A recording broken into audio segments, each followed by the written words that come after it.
And how did you feel when you heard the azan calling to saw people praying in mosques? It was one of the most beautiful sounds I've ever heard in my life, and soon after I got home I started looking for recordings of that, and I have one CD that starts with the call to prayer, and then there are recitations from the Quran that follow it. So aesthetically I thought it was very, very beautiful, very pleasing. The people in prayer, to me, represents, again, you know, putting feet on your words, doing deeds as opposed to just talking about it.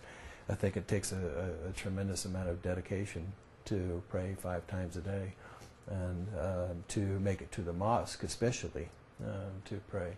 But I think the spirit is multiplied also with the if you have 2 people and they are in a spiritual place, and then 2 more people come along, the attitude of the group is raised with the increase of people who are feeling in a spiritual mode at the moment. What did you think about the spiritual? What did you feel when you first entered a mosque? Very holy, very wonderful. God is here.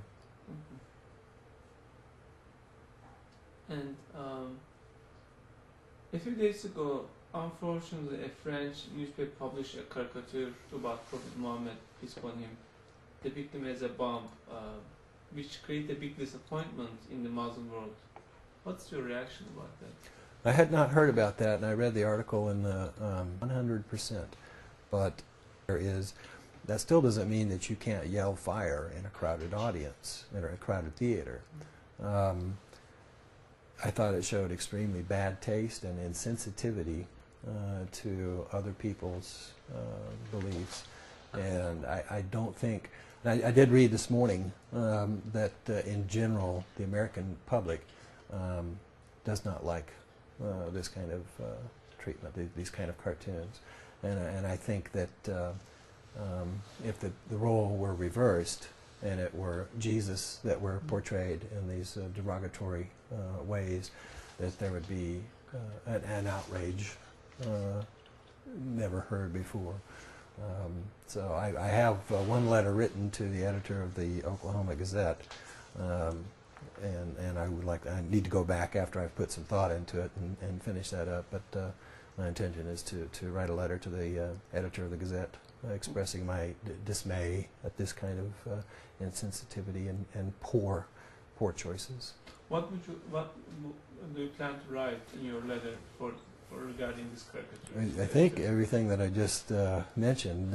You know, I support. I was in the Marine Corps for 4 years, in 1972 and 1976, and being in that place at that time meant that I was willing to offer my life for the United States Constitution and the Bill of Rights.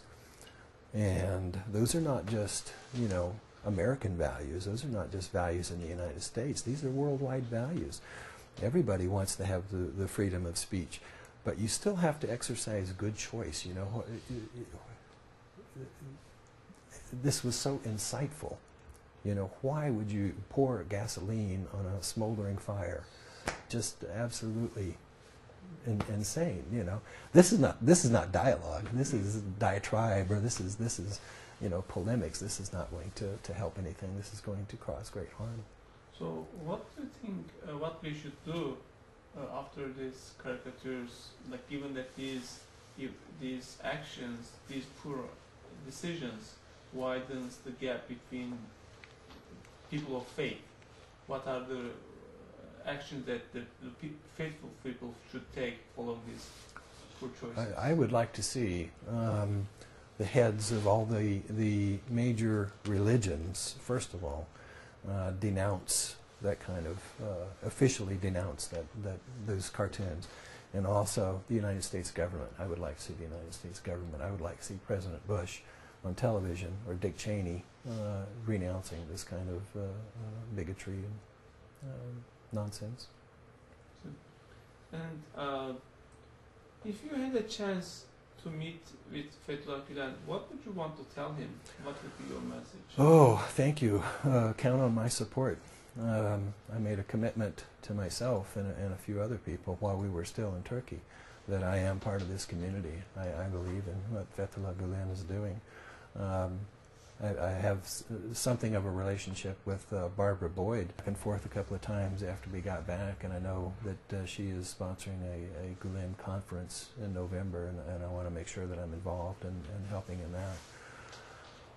And I found out quite by accident that she and her husband Tom have met with Fethullah Gulen, and her words were, to look into his eyes is to look into the eyes of Christ or Buddha. You know, he's just such a beautiful, beautiful man, and I would hope to do that someday. What was your expression or understanding based on the verse of Mrs. Barbara Boyd about Fethullah Gulen?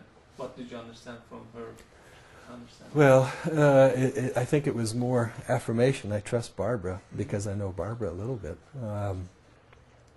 Affirmation that what he speaks of, he believes. What he speaks of, what he teaches, he believes. I know he has studied Saad Nursi, and I would also like to as a religion major, I probably do graduate work in theology is the most likely course for me, and I would like to be able to study some of Nursi's writings as well. And you mentioned that you would like to, if you had a chance, you would like to meet with him also. I mean, what are things that you would like to ask him also? Gosh. I guess the first thing is, how can I do more? But I really know the answer to that already. I would quite seriously probably be dumbfounded and not have a clue as to what to ask. I see. Okay. And is there anything that you want to share with us beyond these questions? Oh, thank you for doing the work that you're doing. Thank you for inspiring me to continue my work in this area. And I think together, you know, you tell two people and I'll tell two people, and maybe they'll tell two people, and one of these days we'll change the planet. Thank you very much. Thank you.